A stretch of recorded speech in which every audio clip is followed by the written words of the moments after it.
याडम् णमोऽध्यायाडम्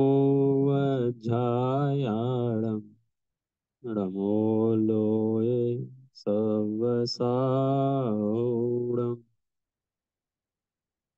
मोक्षमार्गस्य नेतारं भेतारं कर्मभूभृतां ज्ञातारं विश्वतत्त्वानां वन्दे तद्गुणलब्धये वन्दे तद्गुणलब्धये।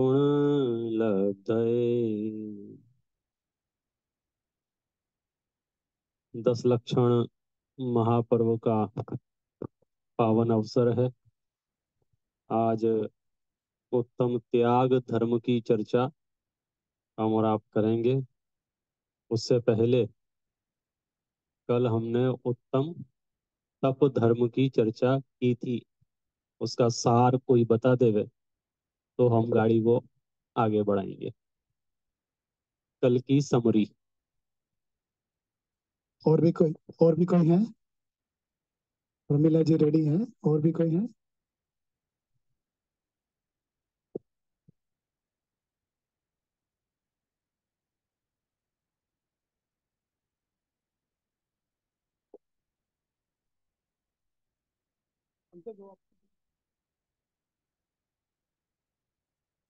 पंकज भाई को सुनो।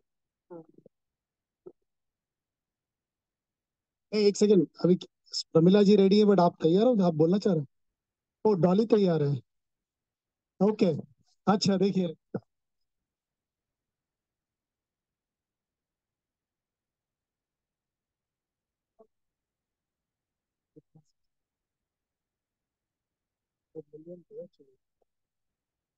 जय जिनेन्द्र मंडल जी।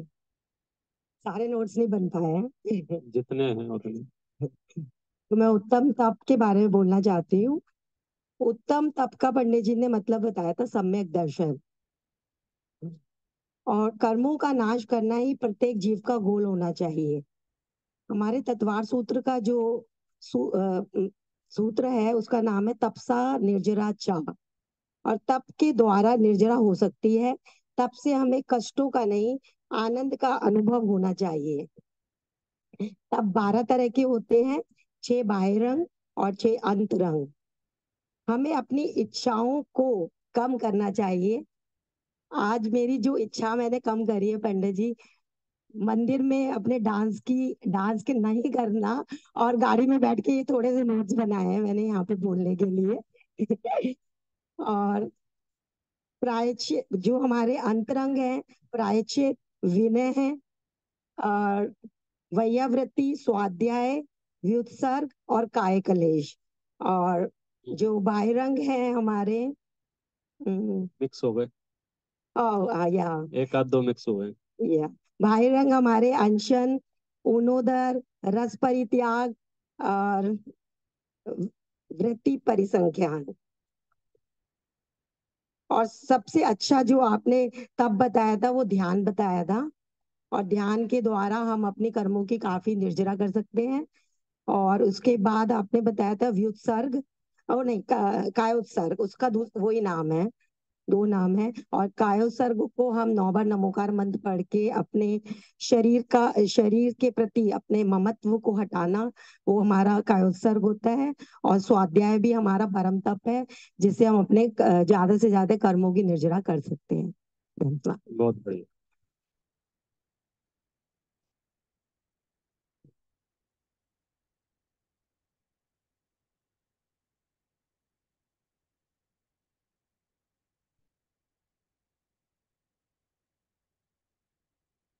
कुछ रह गया?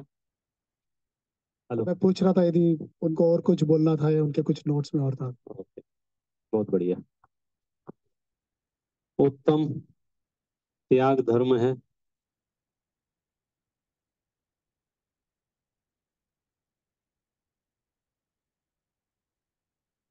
सच में धर्म के नाम ही अपने आप में इतने अद्भुत हैं कि नाम मात्र का भी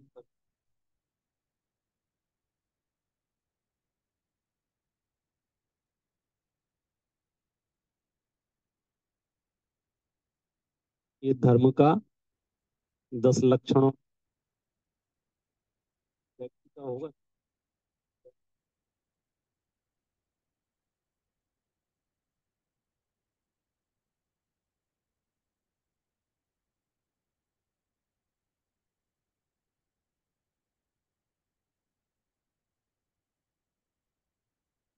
चेक चेक।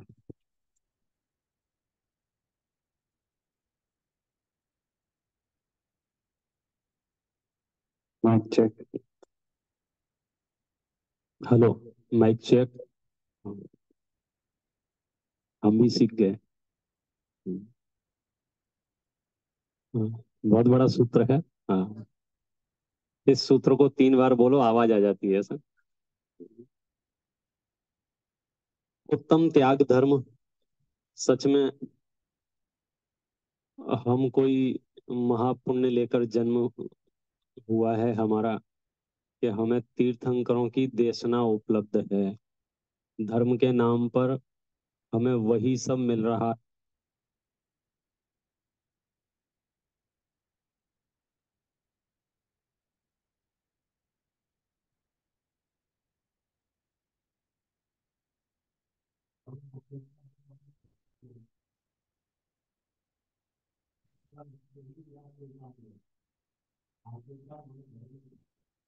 हमारे देश, हमारे शास्त्र, हमारे गुरु एक शब्द से पहचाने नहीं जाते हैं।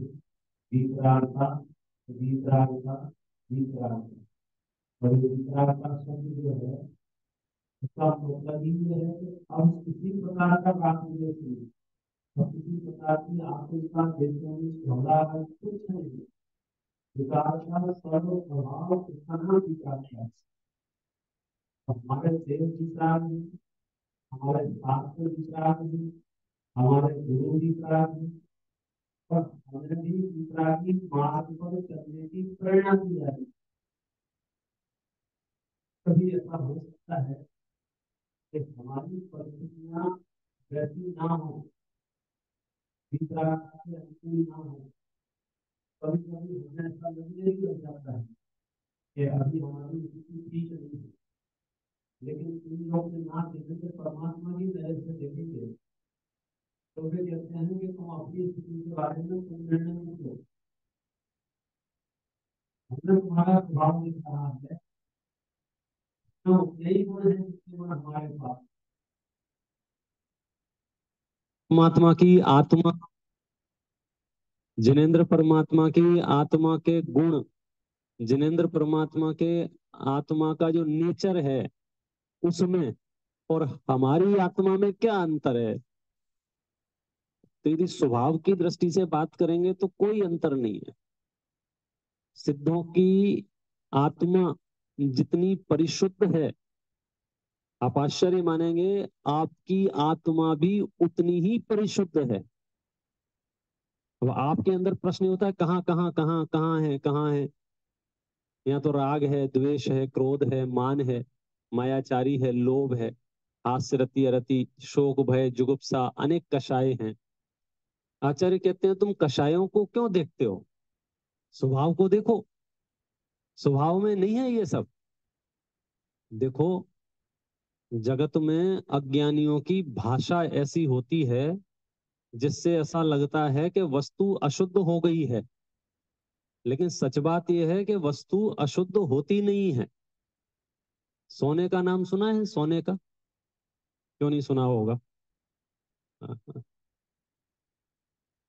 आप लोगों में से किसी ने अशुद्ध सोना देखा है?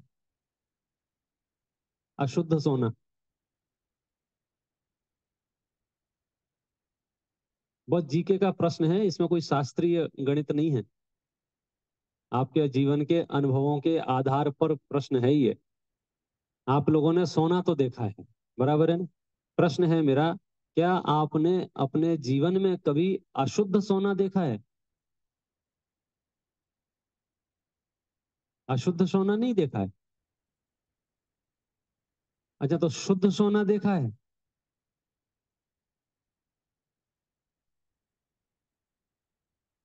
अरे तो कैसा भी तो देखा होगा। सोना देखा है कि नहीं देखा? कंफ्यूज करते हो। सोना देखा है तो सोना सोना जो देखा होगा, कोई भी द्रव्य होगा इस धरती पर, अगर आपने देखा होगा तो उसको किसी ने किसी अवस्था, किसी ने किसी फॉर्म में ही देखा होगा ना। तो आपने जो सोना देखा है वह सोने की शुद्ध अवस्था है या सोने की अशुद्ध अवस्था है?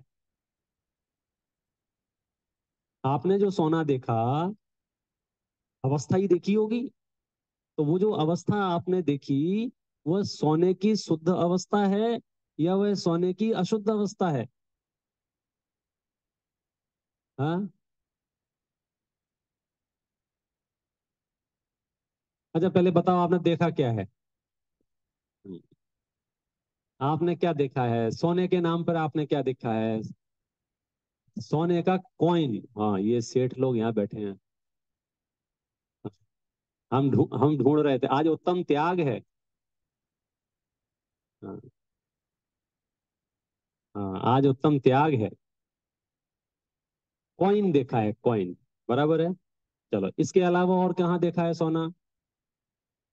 चैन में, अंगूठी में, कंगन में, हार में, ऐसे अलग अलग रूपों में आपने देखा है। तो प्रश्न ये है कि जो कॉइन में सोना देख रहे हैं, तो वहां तो आपको ये अनुभूति हो रही है कि सोना शुद्ध है, इसमें कुछ मिलावट नहीं है, इसमें दूसरी कोई चीज मिलाई नहीं गई है, प्योर वर्जन है ये सोने का। लेकिन जो लोग हार देख रहे हैं, अंगूठी देख रहे हैं, कंगन देख रहे हैं, वे थोड़ा ध्यान से देखें और बताएं कि ये जो कंगन है, ये सोने की अशुद्ध अवस्था है या सोने की शुद्ध अवस्था है? सोने की अशुद्ध अवस्था। अच्छा, सोने की अशुद्ध अवस्था कैसे है? कैसे है? तो आप कहोगे कि वहां जो सोना है, वहां दूसरी धातुएं भी हैं। वहां जहां सोना है, वहां दूसरा भी कुछ मिला दिया है, और सबको एक में गर्म करके और उसका बैंड बना दिया गया है। तो देखने में ऐसा लगता है कि ये सब एक ही है। जैसे समझ लीजिए, 80 ग्राम सोना है और 20 ग्राम मिलावट है, और 100 ग्राम की एक चूड़ी आपको बना के दे दी है। तो अब इसमें जो सोना है, उस पर थोड़ा सा नजर डाल के देखो। मोटा मोटी आपको क्या दिख रहा है? कि 100 ग्राम का कड़ा है जो कि अशुद्ध है। अच्छा, जब इसको बनाना शुरू किया था, सोना कितना लिया था? 80 ग्राम। मिलावट कितनी मिलाई थी? 20 ग्राम। तो 80 ग्राम शुद्ध सोने में, बराबर है, 80 ग्राम शुद्ध सोने में जब 20 ग्राम मिलावट मिलाई, तो वो जो 80 ग्राम शुद्ध सोना था, मिलावट होने के बाद अब वो कितने ग्राम बचा?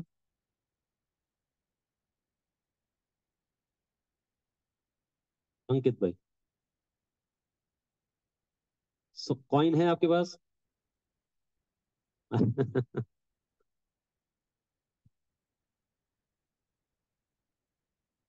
प्रश्न ख्याल में आता है? 80 ग्राम शुद्ध सोने में 20 ग्राम अशुद्धता मिलाई, मिला ली, एक मेक कर दिया, गरम कर दिया, मेल्ट कर दिया। मेल्ट करने के बाद उसकी जो भी अपने ज्वेलरी बनानी थी, ज्वेलरी बना ली, और आपके सामने है। जब 80 ग्राम शुद्ध सोने में 20 ग्राम अशुद्ध सोना मिलाया या अन्य धातुएं मिलाई, तो पूरी प्रक्रिया संपन्न होने के बाद पहले मेरे पास 80 ग्राम शुद्ध सोना था, अब कितना बचा? क्या मतलब इसका? पहले भी 80 ग्राम शुद्ध सोना था, और मिलावट के बाद भी 80 ग्राम ही शुद्ध सोना है। इसका मतलब क्या है? इसका मतलब ये है कि सोना अशुद्ध हुआ ही नहीं। वो तो पहले भी 80 ग्राम शुद्ध सोना था, अभी भी 80 ग्राम शुद्ध सोना है। तुमने जो सोने को अशुद्ध कहा है, वो तो बाजू में कुछ और रख दिया है और अशुद्ध अशुद्ध बोलने लग गए हो। सोने की अंतरात्मा से पूछो, वो अशुद्ध हुआ क्या? 80 ग्राम का 80 पौने हुआ क्या? पहले तो 80 ग्राम शुद्ध सोना था हमारे पास, अब उसको कूट दिया, पीट दिया, मेल्ट कर दिया, मिला दिया, तो अब कितने ग्राम बचा? कि अभी भी 80 का 80 है? अच्छा, पहले तो 80 ग्राम शुद्ध सोना था, अब 80 ग्राम कैसा है? अशुद्ध सोना है 80 ग्राम। अशुद्ध तो 100 ग्राम है। अशुद्ध सोना कोई पूछेगा कितना है तो बोले 100 ग्राम अशुद्ध सोना है। शुद्ध सोना कितना है? शुद्ध सोना तो 80 ग्राम है। पहले शुद्ध सोना कितना था? 80 ग्राम था। अभी शुद्ध सोना कितना है? भविष्य में शुद्ध सोना कितना रहेगा? तो इससे क्या फलित हुआ, इससे क्या सिद्ध हुआ कि ऐसा कोई भी समय नहीं आया था जब सोने ने अशुद्धता को स्वीकार किया हो, जब सोना अशुद्ध हुआ हो। भाई साहब सच बात तो ये है, सोना अशुद्ध होता ही नहीं है। किसी ने कभी अशुद्ध सोने को देखा हो तो बताओ। बहुत देर तक सोने के अंदर चांदी को गर्म किया जाए, बहुत देर तक, सुबह से लेकर शाम तक गर्म हो रहा है, गर्म हो रहा है, गर्म हो रहा है, तो वो जो शुद्ध सोना है वो अशुद्ध हो जाएगा कि नहीं हो जाएगा? सोने के कुछ परमाणु चांदी हो जाएंगे कि नहीं हो जाएंगे? सोना स्वर्णत्व छोड़ देगा कि नहीं छोड़ देगा? मतलब क्या हुआ? सोना अशुद्ध होता ही नहीं है। सोना वो वस्तु है जिसमें अशुद्धता प्रवेश करती ही नहीं है। वो सोना कीचड़ में गिर जाए तो भी अशुद्ध हुआ क्या? वो सोना आग में गिर जाए तो भी अशुद्ध हुआ क्या? हाँ जी साहब।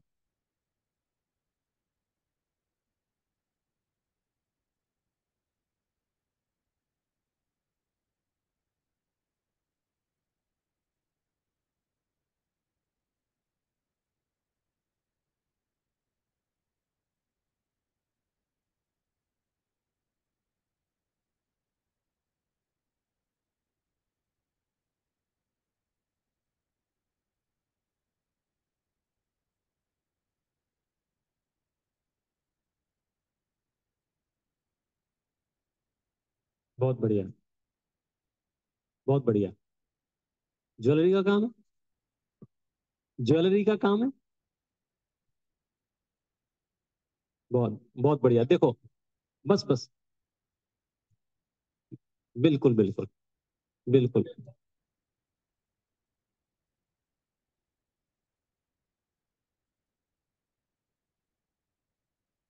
बहुत बढ़िया।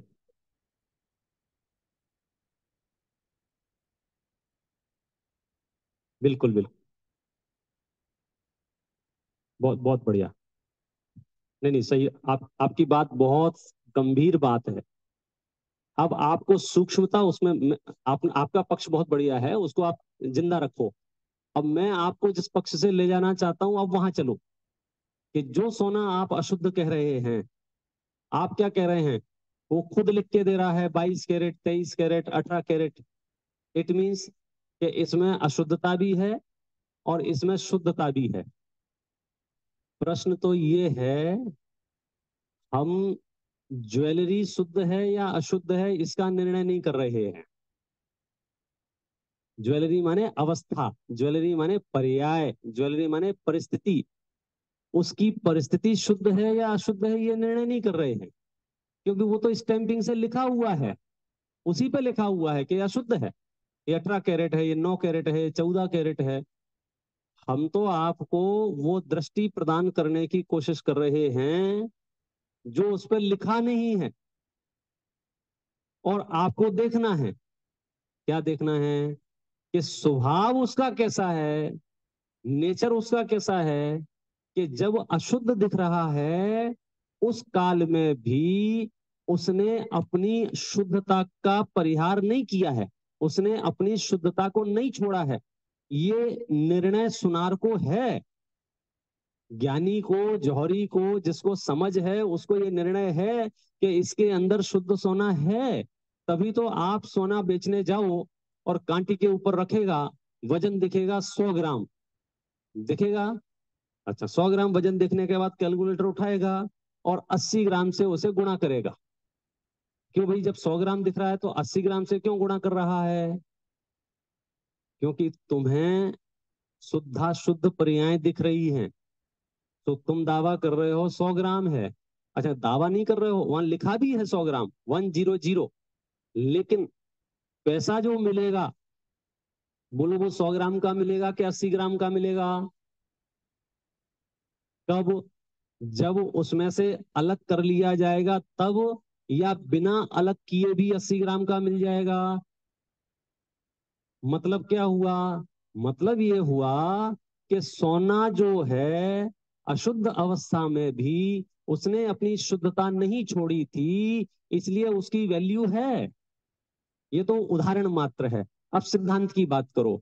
हम संसारी जीव क्रोध मान माया लोभ करते हुए, हम संसारी जीव संसार अवस्था में रहते हुए यदि स्वभाव की ओर से देखेंगे तो आत्मा अभी भी शुद्ध शुद्ध शुद्ध शुद्ध शुद्ध शुद्ध शुद्ध शुद्ध तत्व के रूप में विद्यमान है। यदि अंदर में शुद्धता विराजमान ना हो तो शुद्धता प्रकट कैसे होगी? चलो, हमारी और तुम्हारी आत्मा तो सामान्य आत्माएं हैं। तीर्थंकरों के काल में विशेष आत्माएं देखते थे अपन। आदिनाथ भगवान बैठे हुए हैं, समोसण लगा हुआ है, उनकी आत्मा शुद्धता को प्राप्त हो गई है, बराबर है। कितने कर्मों का नाश कर लिया है? 4 घातिया कर्मों का नाश कर लिया है। 4 आघाती अभी हो जाएंगे। अच्छा, वहीं उसी समोसरण में एक मारीची की भी आत्मा है। वो आत्मा कैसी है? अशुद्ध आत्मा है कि शुद्ध आत्मा है?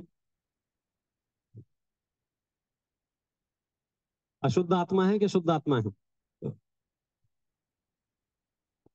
अब देखो, यदि आप बाहर से देखोगे तो अशुद्धता दिखेगी, मलिनता दिखेगी, राग द्वेष दिखेंगे, क्रोधमान माया लोभ दिखेगा, तीर्थंकरों का विरोध कर रहा है ऐसा नजर आएगा। लेकिन उसकी आत्मा की ओर से देखेंगे, बोलो इसमें से शुद्ध आत्मा प्रकट होने वाली है कि नहीं है? जो आप महावीर को जानते हो, जो आप महावीर की पूजा करते हो, वो महावीर कौन है? वो मारीची ही महावीर है या मारीची अलग है और महावीर अलग है? परिस्थितियां अलग अलग हैं। एक की परिस्थिति में तीव्र कर्म का उदय है, कुछ दिखाई नहीं दे रहा उसे, भगवान भगवान नहीं दिख रहे उसे, तीर्थंकरों का विरोध करने का भाव आता है। अच्छा, उसी जीव को वही जीव 8 कर्मों का अभाव करके स्वयं तीर्थंकर बन के बैठ जाता है। इसका मतलब क्या है?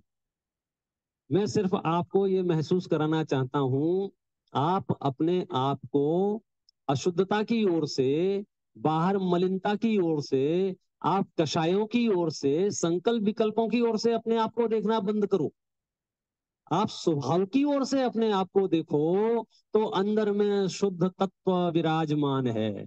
भगवान आत्मा कह के जिसे पुकारा जा रहा है, वह भगवान आत्मा कौन है? कि वह भगवान आत्मा मैं हूं, जिसके लिए अपन शुरुआत में गीत गा रहे थे ना, मैं ज्ञानानंद स्वभावी हूँ, मैं ज्ञानानंद स्वभावी हूँ। अब पकड़ ये बनानी है कि जब आत्मा में क्रोधमान माया लोभ निकल जाएंगे और आत्मा शुद्ध हो जाएगी, फिर तो बच्चा बच्चा कहेगा कि आत्मा शुद्ध है। हमें तो अभी अशुद्ध अवस्था में शुद्धता की पहचान करानी है। हमें तो अभी अभी वर्तमान में जब वो सोना अशुद्ध दिख रहा है, उस समय ये निर्णय कराना है कि इसमें जो सोना है वो तो शुद्ध ही है। अरे टूट गया, अरे कुछ टूटा टाटी नहीं होती है सोने की, ले ले ले ले ले ले, कोई 1% भी, 1 रुपया भी कम नहीं होता है उसके टूट जाने से, उसके आकार से, उसके डिजाइन से, उसकी दूसरी शक्ल से। वो सफेद दिख रहा है कि पीला दिख रहा है कि रोज गोल्ड दिख रहा है, कितने कलरों में सोना विद्यमान है, तथापि अंदर जो स्वर्णत्व है वो एक जैसा हाजिरा हजूर विद्यमान है कि नहीं है? हाँ। ऐसे ही ये वर्तमान में मनुष्य गति में, मनुष्य पर्याय में ये आत्मा आपको अलग अलग रूप में दिखाई दे, बालक रूप में, स्त्री रूप में, पुरुष रूप में, वृद्ध रूप में, युवा रूप में, रोगी रूप में, निरोगी रूप में, विद्वान के रूप में, मूर्ख के रूप में, ये सारी की सारी अवस्थाएं हैं। आत्मा तो त्रिकाल शुद्ध तत्व रूप विद्यमान है। इसलिए जब डिटेल में बात करेंगे आत्मा के संदर्भ में और उनकी शक्तियों की बात करते हैं, तो उत्तम त्याग धर्म के दिन एक शक्ति में और याद दिलाता हूं आपको। आत्मा में एक शक्ति और है जिसका नाम है त्यागोपादान शून्यत्व शक्ति। क्या बोला? थोड़ी सी बड़ी है लेकिन काम की है। त्यागोपादान शून्यत्व शक्ति। क्या बोला? क्या बोला? आत्मा में त्याग और उपादान, इसका शून्यपना है। मतलब कि आत्मा कुछ छोड़ना चाहे तो कुछ नहीं छोड़ सकती, और आत्मा कुछ ग्रहण करना चाहे तो नहीं कर सकती, क्योंकि आत्मा में त्याग और उपादान, त्याग माने छोड़ना, उपादान माने ग्रहण करना। तो बोले तो त्यागोपादान शून्यत्व शक्ति है। आत्मा में एक शक्ति है जिसके कारण से आत्मा ग्रहण और त्याग नहीं करती है। क्या बात कर रहे हैं? मैंने तो इतना इतना इतना इतना त्याग किया है, तुमने सिर्फ संकल्प विकल्प किए हैं, तुम कैसे त्याग करोगे बताओ? मैंने इतना इतना ग्रहण किया है, तुमने क्या ग्रहण किया है? कुछ ग्रहण त्याग है नहीं परमार्थ से। अब देखना, चश्मे दो अलग अलग हैं। यदि पर्यायों की ओर से देखते हैं, अशुद्धता की ओर से देखते हैं, तो सब मिलावट मिलावट मिलावट मिलावट दिखती है, और शुद्धता की ओर से देखते हैं तो शुद्धता शुद्धता शुद्धता शुद्धता शुद्धता दिखती है। अब देख लो, मूड ठीक करना हो तो स्वभाव की ओर से देखो, जहाँ सिद्धत्व सिद्धत्व सिद्धत्व सिद्धत्व नजर आता है। कैसा? अभी तो चला नहीं जाता, उठा नहीं जाता, बैठा नहीं जाता, बोला नहीं जाता, शरीर बहुत कमजोर है, रोग है, बीमारियां हैं, फलाना है, धनवान है, निर्धनपना है, सब बाहर बाहर है भाई साहब। एक अंदर आत्मा में तो अनंत दर्शन, अनंत ज्ञान, अनंत सुख, अनंत वीर, गुण गुण गुण गुण के अलावा दूसरा कुछ है नहीं। लेकिन करे क्या? मिलावट ज्यादा हो जाती है ना, तो कभी कभी पकड़ में नहीं आती ये चीज। मैं आपसे पूछता हूँ, 2 किलो दूध में 2 किलो पानी मिलाएं, टोटल दूध कितना हो जाएगा?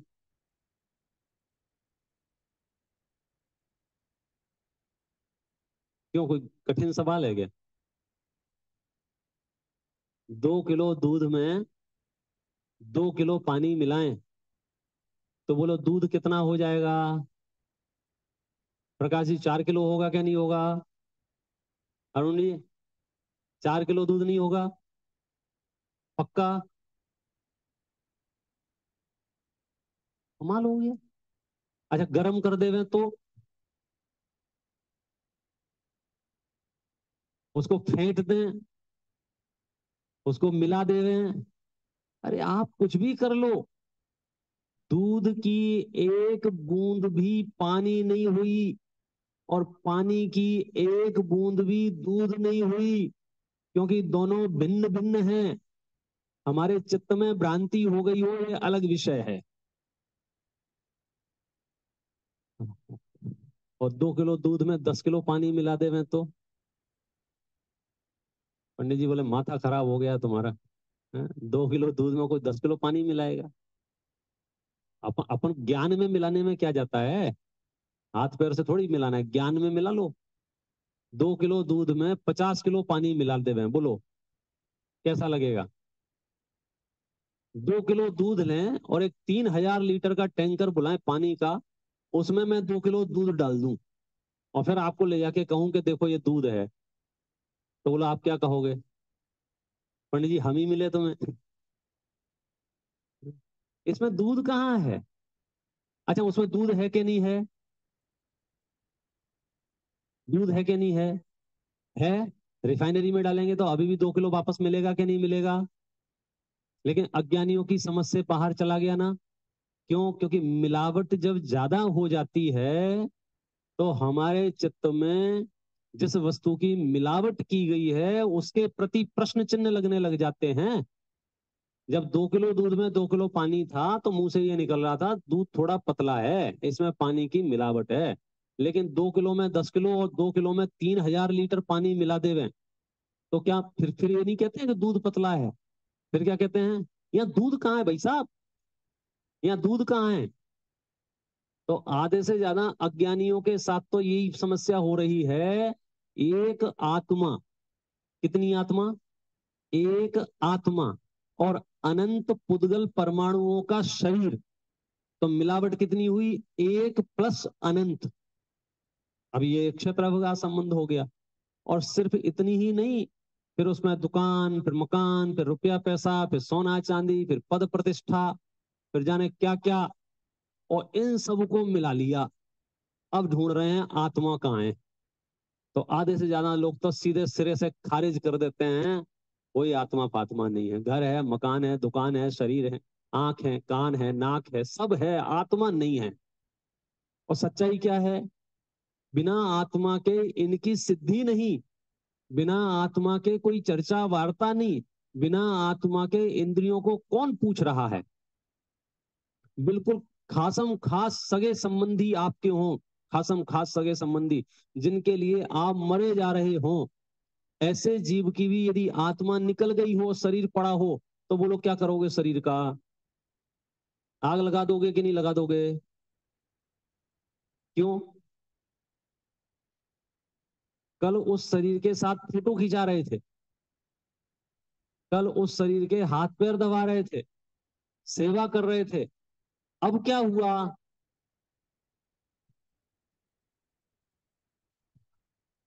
तो थोड़ी सी नजर पैनी करनी पड़ेगी, यहीं आत्मा दिख जाएगी। कहीं भाग दौड़ मचाने की जरूरत नहीं है, क्योंकि आत्म सत्ता रूप ही मेरा अस्तित्व है, मैं ही आत्मा हूं।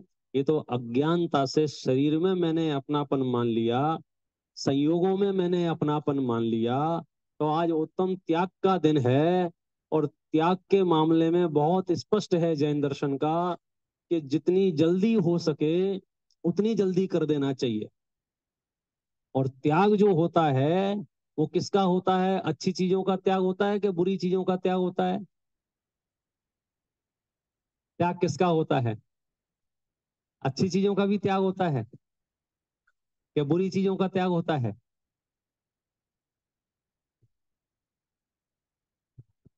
मुख्य रूप से तो बुरी बुरी चीजों का त्याग होता है। और जिनका त्याग होता है उनकी तरफ मुड़ के देखते भी नहीं है। ये अलग बात है कि उत्तम त्याग धर्म की जब जब चर्चा चलती है, जहां जहां चर्चा चलती है, तो परमार्थ से जो उत्तम त्याग धर्म है, निश्चय राग द्वेष निर्वारे, निश्चय से राग द्वेष का त्याग कर देना उत्तम त्याग धर्म है। लेकिन भोले जीवों को, नए नए जीवों को जब ऐसा परमार्थ त्याग धर्म समझ में नहीं आता है, तो फिर उन्हें दान आदि की व्यवस्था से भी त्याग की धर्म की रुचि कराई जाती है। फिर उनको दान धर्म समझाया जाता है। उत्तम त्याग कहो जग सारा, बोलो साहब। जो त्यागे सो गुरु हमारा, ये 10 लक्षण धर्म की पंक्ति है। विधान जो करेंगे ना अपन, उसमें है। और अपन जो पूजा पढ़ते हैं उसमें क्या है? उत्तम त्याग कहो जग सारा, औषध शास्त्र अभय आहारा, निश्चय राग द्वेष निर्वारे, ज्ञाता दोनों दान संहारे। अब लो, राग द्वेष को भी दान कह दिया, राग द्वेष को दान कह दिया कि नहीं कह दिया? बोलो, राग का दान कर सकते कि नहीं कर सकते? द्वेष का दान कर सकते कि नहीं कर सकते? लिखा है, ज्ञाता दोनों दान संहारे। दोनों दान संहारे माने, पहला तो वो कौन सा? औषधि, शास्त्र, अभय और आहार। और दूसरा दान कौन सा है? निश्चय राग द्वेष निर्वारे, राग द्वेष को छोड़ना। दोनों दान संहारे। तो अब इसमें बड़ा कंफ्यूजन हो गया, किसमें? त्याग में और दान में। त्याग क्या है, दान क्या है, यहां मिक्स हो गए। तो समझ लो थोड़ा सा। देखो, त्याग धर्म है, त्याग धर्म है, दान पुण्य है। त्याग धर्म है, दान पुण्य है। ये धर्म पुण्य पाप ये शब्द तो परिचित है ना सब।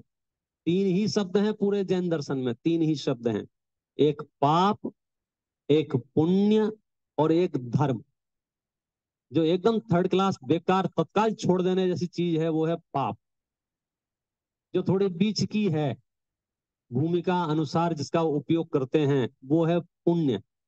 और सर्व प्रकार से उपादेय है, वो है धर्म। धर्म जो है वहां पुण्य भी नहीं है और पाप भी नहीं है। धर्म की जो उपलब्धता है, धर्म वीतराग रूप है, धर्म राग द्वेष रहित रूप है, धर्म शुद्ध अवस्था का नाम है, धर्म वीतराग परिणति का नाम है। लेकिन ऐसी वीतराग परिणति जन्म हो उससे पहले जो परिणाम होते हैं वे प्रशस्त परिणाम होते हैं, वे पुण्य परिणाम होते हैं। तो इसलिए उपचार से पुण्य परिणामों को भी शास्त्रों में धर्म के परिणाम कहा है। कितने ही जगह आपको मिल जाएगा, चर्चा पुण्य की होगी और नाम क्या कहेंगे इसको, धर्म। इसलिए उसमें कोई बहुत दोष नहीं है, ऐसा ही होता है, उपचार से भी कथन किए जाते हैं। लेकिन मैं तो आपको और डेप्थ में ले जाने की कोशिश कर रहा हूं। तो यहाँ दो शब्द हैं अपने पास, दान और त्याग। त्याग सामान्यतया उन वस्तुओं का होता है जिनसे दूर दूर से हमें कोई लेना देना नहीं है। छोड़ नहीं है ये तो, जैसे राग द्वेष क्रोध मान माया लोभ रात्रि भोजन अभक्ष भक्षण, ये सब त्याग के खाते में है। रात्रि भोजन का दान नहीं हो सकता है, राग द्वेष का दान नहीं हो सकता है, क्रोध मान माया लोभ का दान नहीं हो। डोनेशन में कोई चाहे कि 1 किलो क्रोध लिख लो मिला, हाँ तो ऐसा डोनेशन नहीं चाहिए भैया किसी को। हाँ, भैया जिसके पास जो होगा वही तो देगा, कि नहीं भैया अपने पास ही रखो। ये फेंकने जैसी चीज है, ये त्यागने जैसी चीज है, ये दान की चीज नहीं है। और दान जो होगा, कितनी ही दान ऐसे होते हैं जिनका त्याग भी हो सकता है और दान भी हो सकता है, और कितने ही दान ऐसे होते हैं जिनका सिर्फ दान हो सकता है, त्याग नहीं हो सकता है। जैसे ज्ञान दान है, ज्ञान दान, तो ज्ञान का दान तो हो सकता है लेकिन ज्ञान का त्याग नहीं हो सकता।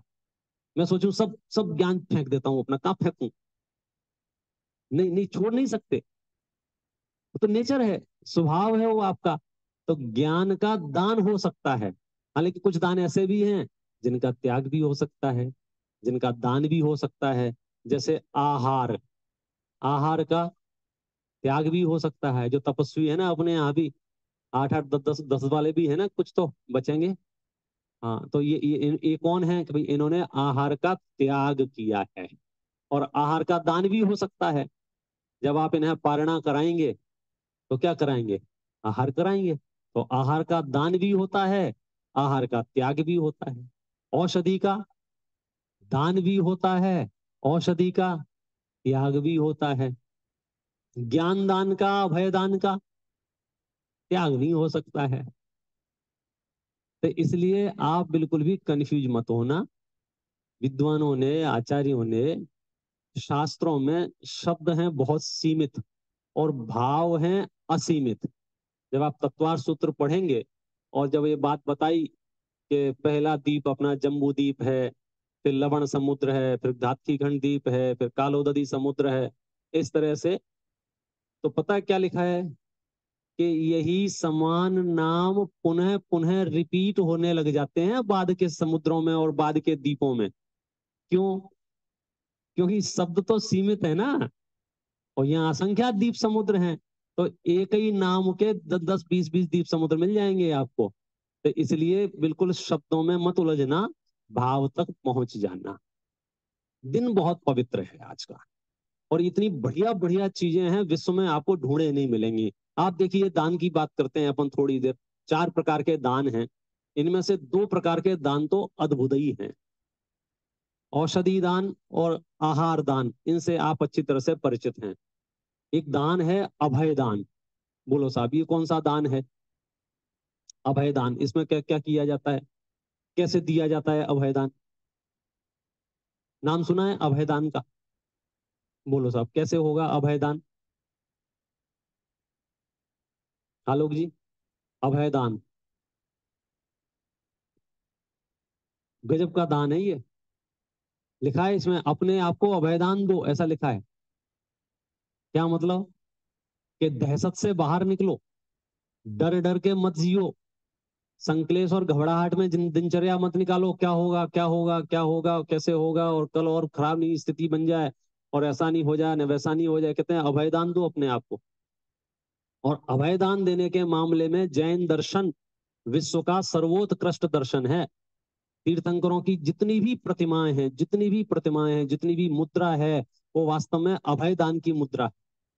अभयदान की मतलब अब उनसे किसी को डरने की आवश्यकता नहीं है, डरने का काम ही नहीं है। और उसके पीछे भी कारण है, ऐसा नहीं है कि अकारण कुछ कहा जा रहा हो। मैं तो तीर्थंकर महावीर के जब भी चरित्र का वर्णन करता हूं या उनको स्मरण करता हूं तो याद आ ही जाता है कि उनकी जीवन शैली ऐसी है कि उनसे कोई नहीं डरता है। अच्छा, वे भी किसी से नहीं डरते हैं। ऐसा नहीं है दीक्षा ली थी तो चलो अब 2-4 बॉडीगार्ड ले चलो, ध्यान लगाएंगे, कोई डिस्टर्ब ना करे। उन्हें भी किसी से भय नहीं है और वे किसी को डराते भी नहीं। सच्ची घटना है एक बार की। भगवान महावीर सुबह सुबह जा रहे थे और 8-10 चींटियां नाश्ता कर रही थी, ब्रेकफास्ट। तो एक चींटी ने कहा कि बहन साइड में हट जाओ, महावीर आ रहे हैं। पता दूसरी चींटी ने क्या कहा कि चुपचाप करते रहो, वो महावीर हैं, साइड से निकल जाएंगे। मैं सिर्फ आपको सिंबॉलिक ये बताना चाह रहा हूं कि उनकी छवि ऐसी है कि उनसे चींटी भी डरने को तैयार नहीं। डरने डराने का कार्यक्रम जैन दर्शन में है ही नहीं। और जो कोई भी जैन दर्शन के नाम पर या जैन अनुयायी के नाम पर आपको डरने डराने का काम करने लग जाए, आपको अलर्ट जारी हो जाना चाहिए कि कुछ तो गड़बड़ होने वाला है। जिसकी भाषा ऐसी हो, तुम्हारे ऊपर संकट आ सकता है और तुम्हारा ऐसा हो सकता है, तुम्हारा वैसा हो सकता है, तुम तो उसे कोई भी पुराण पकड़ा देना, बोले ये पढ़ लो पुराण, ये पढ़ लो पुराण पुरुषों की कथा। इसमें नारायण का चरित्र है, बलभद्र का चरित्र है, तीर्थंकरों का चरित्र है, सबके चरित्र हैं इसमें। एक भी ऐसा नहीं है जो इस कर्म भूमि में आया हो और परेशान ना हुआ हो।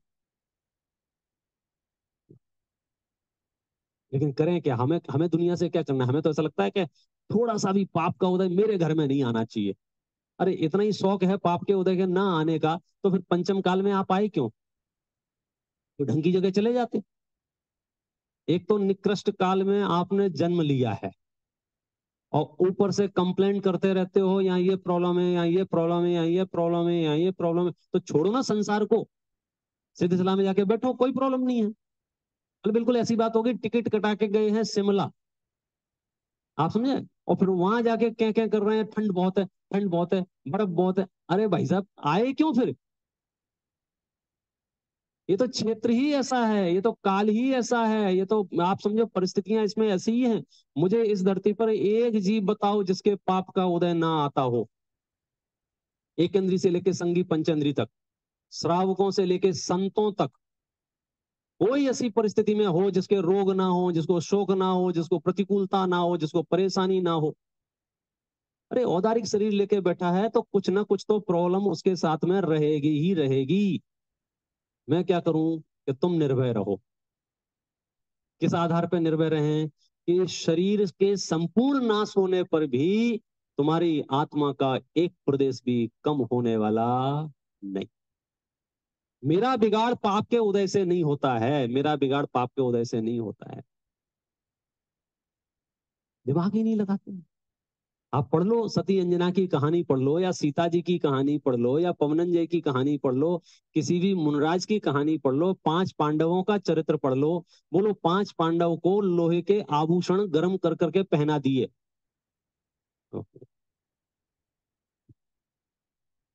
कौन है पांडव मालूम है आपको? उसी भाव से मोक्ष जाने वाले जीव। और प्रतिकूलता कितनी कि शांति से ध्यान भी नहीं करने देते, मेडिटेशन तो शांति से कर लेने देते हैं। उत्तम क्षमा करके तो जैनेश्वरी दीक्षा अंगीकार की थी, भैया सॉरी सॉरी सॉरी, सबसे क्षमावाणी मनाने के बाद उन्होंने दीक्षा लेने के बाद ध्यान लगाया था। लेकिन कसाई जीव तो कसाई जीव है ना।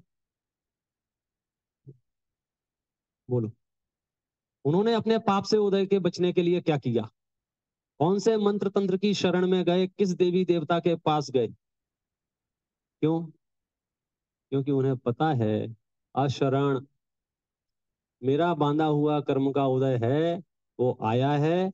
मैं यदि समता भाव से सहन करूंगा तो ये निकल जाएगा, जिसको बोलते हैं निर्जरा हो जाएगी, नया नहीं बंधेगा। और ये अकेले 5 पांडव की बात नहीं है, सबकी, सबकी। पर वो कहने में ऐसा आ जाता है, रामचंद्र जी को जब घर से निकाला तो रामचंद्र जी टेंशन में बैठे हैं सर पकड़ के। फिर दो चार पहुंच गए होंगे, इधर आओ इधर आओ इधर आओ, ये अंगूठी पहन लो, इससे सब सही हो जाएगा। वो घूर के देख रहे हैं। फिर एक सलाह दे रहा है, इधर आओ इधर आओ, तुम घर द्वारा बनवाओ अपना तोड़ के, सब गड़बड़ बना लिया है तुमने, दिशाएं गड़बड़ कर दी हैं, तब तो तुम घर से निकाले जा रहे हो। ये तुमने वास्तु से घर बनाया होता तो घर से नहीं निकाले जाते। फिर तीसरा ले आया, बोले फेंग सुई के टांग लो घर में, इससे नेगेटिव एनर्जी चली जाती है, पॉजिटिव एनर्जी आ जाती है। मतलब जेब में रख के घूम रहे हैं लोग पॉजिटिव एनर्जी नेगेटिव एनर्जी। भाई साहब, सम्यक दर्शन ज्ञान चारित्राणी मोक्ष मार्ग, ये पॉजिटिविटी है। मिथ्या दर्शन मिथ्या ज्ञान मिथ्या चारित्र, ये नेगेटिविटी है, इसके अलावा कुछ नहीं है। कॉन्सेप्ट समझने की देर है भाई साहब। अंधविश्वास में गए तो जैन दर्शन से कोसों दूर हो जाओगे आप। समझ में ही नहीं आता है। घर में घुसता है, इधर देखता उधर देखता, आपके घर में नेगेटिव एनर्जी ज्यादा है।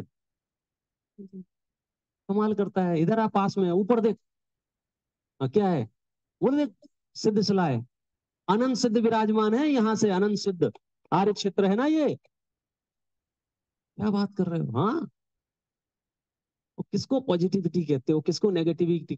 मैं कहता हूँ शिखर जी तो बहुत पॉजिटिविटी क्षेत्र है ना, बराबर है। बोलो, शिखर जी में जो जीव रहते हैं, जो भी जीव रहते हैं, वे मर के नियम से स्वर्ग मोक्ष जाएंगे। शिखर जी में रहने वाला कोई जीव नरक नहीं जाएगा। क्यों? भाई साहब, पॉजिटिविटी नेगेटिविटी परिणामों में होती है। और हम कहाँ ढूंढ रहे हैं? शरीर में। हम कहाँ ढूंढ रहे हैं? मैं कहता हूँ सेठ सुदर्शन को शमशान घाट में पॉजिटिविटी मिलती थी, बोलो, करते थे सामायिक। और कितनी पॉजिटिविटी मिलती थी? भगवान बन गए वो, भगवान। तो सारा का सारा नकारात्मकता जो कुछ भी कहो, वो सब उल्टी खोपड़ी की उपज है। तुम सत शास्त्रों के अभ्यास से अपनी खोपड़ी को ठीक कर लो, पॉजिटिविटी पॉजिटिविटी दिखेगी, कहीं कुछ है ही नहीं। अरे शरीर में रग रग में रोग फूट रहे हों तो भी आप चैतन्य के आश्रय से अनंत पॉजिटिव रह सकते हो। वो गणित ही नहीं समझ रहा है। मनुष्य पर्याय में पुण्य के उदय को मैनेज करने में पूरी ऊर्जा खर्च कर रहे हो, और पुण्य का उदय किसी के मैनेज करने से मैनेज होता नहीं है पैसा। सनत कुमार चक्रवर्ती, सनत कुमार चक्रवर्ती नाम सुना होगा आप सबने। इतने बढ़िया डिजाइनदार आदमी कि जिनकी खूबसूरती की चर्चा स्वर्गों तक होती थी, और देवों को डाउट होता था, ऐसा कैसे हो सकता है, ऐसा कैसे हो सकता है। तो वो देखने आए नीचे। क्या देखा उन्होंने? गजब का रूप है, गजब का रूप है, गजब का रूप है। सवेरे सवेरे व्यायामशाला में पहुंच गए। तो सनत कुमार चक्रवर्ती, इधर आओ इधर आओ, क्या देख रहे हो? उन्होंने बता दिया, साहब ऐसे ऐसे बात हो रही थी। बोले अभी क्या देखते हो, 2 घंटे बाद आना, जब नहा धो के आऊंगा ना राज दरबार में, ब्यूटी पार्लर के बाद देखना, बोले। अब उन्होंने भी सोचा आए हैं तो अपने कौन सा वहां बस छूट रही है, 2 घंटे बाद चले जाएंगे, घर का विमान है बिना पेट्रोल का। रुक गए। हाँ, 2 घंटे बाद आए। क्या देखा उन्होंने? क्या दिख रहा है? ओहो, वो देव कह रहे हैं, आलोक जी, अब वो बात नहीं है आपके अंदर, अब वो बात नहीं है। क्या हुआ, क्या बात नहीं है? बोले नहीं, आपको नहीं दिखेगा, हमारे दिव्य चक्षुओं से साफ दिख रहा है कि आपके शरीर में कोढ़ के परमाणु प्रवेश कर गए हैं, आपको कोढ़ होने वाला है। क्या? सनत कुमार चक्रवर्ती, जिनके सौंदर्य की चर्चा स्वर्गों तक होती है, ऐसे जीव के सामने क्या परिस्थिति उपस्थित हुई? कोढ़ होने वाला। अब बोलो नेगेटिव पॉजिटिव। सम्यक दृष्टि सनत कुमार चक्रवर्ती कहते हैं ठीक है, कोई बात नहीं, दीक्षा ले लेते हैं। और इधर दीक्षा ले लेते हैं, उधर रोग बढ़ने लग जाता है, रोग बढ़ने लग जाता है। बोलो, इतना रोग बढ़ जाता है शरीर में कि कोई पास आने को तैयार नहीं है, निकट आने को तैयार नहीं है, दुर्गंध आती है शरीर में से। ओह। फिर चर्चा होती है स्वर्गों में कि तपस्वी है एक ऐसा जिसको अपने शरीर की भी रोग की परवाह नहीं है। बोले ऐसा कैसे हो सकता है?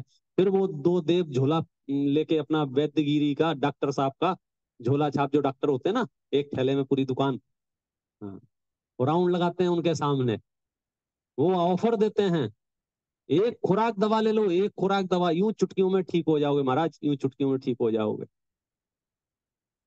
बोले महाराज क्या कहते हैं, महाराज क्या कहते हैं, जन्म मरण के रोग के अभाव की कोई औषधि हो तो दे दो, अब इस शरीर से मुझे कोई मोह नहीं है। तुम जैन दर्शन की गहराइयों तक नहीं पहुंच पाओगे, तुम फोड़ा फुंसियों से डरे बैठे हो। यहाँ कह रहे हैं कि शरीर के रग रग में से कोड़ फूट रहा है तो भी चैतन्य के आश्रय से वीतरागता को कायम बनाए हुए हो। बोलो ऐसे जैनियों को कौन डराएगा? जहां मोह ही नहीं है, जहां राग द्वेष ही नहीं है, जहां संसार की कोई परिस्थिति अच्छी और बुरी ही नहीं लगती है, वहां सच में अभयदान शुरू होता है। अब फिर वो निर्भयपना आता है। और ऐसे अभयदान का चर्चा करना, वार्ता करना, सोचना, विचारना, सोचो हम कितने भाग्यशाली हैं। लोग दहशत में उठते हैं, सुबह सुबह दहशत में उठते हैं, दहशत में सोते हैं, मुट्ठी भर भर के गोलियां खा रहे हैं डिप्रेशन की। आप ये दानों की स्वरूप की चर्चा पढ़ लो, कोई जरूरत नहीं है, कोई जरूरत नहीं है। क्यों बढ़िया करना है अपने जीवन को, ऐसा हो जाए, ऐसा हो जाए, ऐसा, अरे जैसा है वैसे में क्या समस्या है बोलो? भूखों तो नहीं मर रहे ना, खा रहे हैं, पी रहे हैं, सो रहे हैं, सब चीजें हैं, लेकिन तनाव दुनिया भर का है। क्यों? क्योंकि हर एक को चक्रवर्ती बनना है। हाँ, तो बस उसके लिए फिर जुगाड़ लगी है, फिर वो तरीके ढूंढ रहे हैं, फिर वो उपाय खोज रहे हैं। ये तो मैंने एक उदाहरण बताया है पूरे प्रथमान योग में से एक, ऐसे सैकड़ों उदाहरण मिल जाएंगे आपको, सैकड़ों। किसी ने मन्नतें नहीं मांगी, किसी ने धागे ताबीज नहीं बांधे, किसी ने कहीं दंड फंद में नहीं पड़े, कोई तंत्र मंत्र औषधि किसी चक्कर में नहीं पड़े। एक पुराण में एक कहानी बताओ जिसने अंधविश्वास अपनाया हो प्रतिकूलताओं को देख के। फिर भले ही कैसी विषम परिस्थितियों क्यों ना बन गई हो, सतियों के साथ ऐसी परिस्थिति बन गई, जंगलों में छुड़वा दिया, सीता जी अकेले बैठी हैं जंगल में, उसके बावजूद भी उनका दिमाग ये नहीं कह रहा है कुछ जुगाड़ हो जाए। फिर भी ये कहा जा रहा है ठीक है तुम लोगों के चक्कर में आ गए सो आ गए, लोगों के चक्कर में आके वीतरागी धर्म मत छोड़ देना, क्योंकि हमारा संयोग वियोग तो चलता रहेगा। जब तक संसार में है कभी ना कभी कोई ना कोई मिलेगा बिछुड़ेगा, मिलेगा बिछुड़ेगा, मिलेगा बिछुड़ेगा, एक ही जी। और हम, ऐसा कैसे हो सकता है, ऐसा कैसे हो सकता है, मेरे साथ ऐसा कैसे हो सकता है, मेरे साथ ऐसा क्यों कर दिया उन्होंने, वो मेरा अपमान कैसे कर सकते हैं? अरे कौन का अपमान, कैसा अपमान? किसी आदमी ने थोड़ा बड़बड़ बड़बड़ कर दिया, तुम्हारा अपमान हो गया? बड़ी फुससी आत्मा निकली तुम्हारी तो यार। अनंत दर्शन, अनंत ज्ञान, अनंत सुख, अनंत वीर, चार लोगों के बड़बड़ाने से आत्मा का अपमान होता है? ये मान अपमान से परे है ये आत्मा। वो उसकी गहराई में जाना पड़ेगा। बड़ा बढ़िया, देखो थोड़ा सा पढ़ता हूँ। मूलतः तो आप लोग ही पढ़ना, रत्नगण श्राव का आचार्य में बहुत अच्छे से वर्णन है। जिन लोगों ने अभी वो अपना चल रहा है ना प्रश्न मंच वाला, दो चार ग्राहक तो यहाँ भी होंगे। फाइनल सबमिट कितने लोगों का हो गया? हो गया, एक, दो, तीन, प्रमिला जी वाह। और कोई? हाँ, 8-10 और हैं। है भैया, अभी 30 सितंबर लास्ट है, चलती ट्रेन में बैठ जाओ। श्रुत ज्ञान आपके पास रहेगा, विश्व के किसी भी कोने में आप रहेंगे, आप दुखी नहीं रहेंगे। श्रुत ज्ञान आपके पास नहीं होगा, कोई भी आपको ठग के चला जाएगा और आपको पता नहीं चलेगा हम ठग गए। लुट जाओगे, आप लुट जाओगे। धर्म के नाम पर, श्रद्धा के नाम पर लुटेरे घूम रहे हैं, क्योंकि सबको यूं लगता है कि अगर हम तुम्हें डराएंगे नहीं तो पीछे पीछे नहीं आओगे। तीर्थंकर ये कहते हैं कि तुम्हारा ही आत्मा तुम्हारा कल्याण करेगा। यदि आदिनाथ भगवान दीक्षा लेते हैं और 4000 राजा और दीक्षा लेते हैं, तो मोक्ष में कौन जाएगा? कि जो आत्मा साधना करेगी वो मोक्ष में जाएगी। उत्तम त्याग धर्म के स्वरूप का वर्णन करते हैं। त्याग इस प्रकार जानना, ये देखना जैनियों की मानसिक स्थिति। जिन्होंने धन संपदा आदि परिग्रह को कर्म के उदय जनित, पराधीन, विनाशिक, अभिमान को उत्पन्न करने वाला, तृष्णा को बढ़ाने वाला, राग द्वेष की तीव्रता करने वाला, आरंभ की तीव्रता करने वाला, हिंसादि पापों का मूल जानकर इसे अंगीकार ही नहीं किया है, वे उत्तम पुरुष धन्य हैं। जिन्होंने इसे अंगीकार करके फिर इसे हलाहल विष समान जानकर जीर्ण तृण की तरह त्याग दिया है, उनकी भी महिमा अचिंत्य है। कितने ही जीवों का तीव्र राग भाव मंद नहीं हुआ, इसलिए समस्त परिग्रह त्यागने में समर्थ नहीं है। वे सराग धर्म में रुचि रखते हैं, पापों से भयभीत रहते हैं। वे इस धन को उत्तम पात्रों के उपकार के लिए दान में लगाते हैं। जो धर्म के सेवन करने वाले धनवान हैं, वे अन्न वस्त्रादि द्वारा निर्धन जनों का उपकार करने में धन लगाते हैं।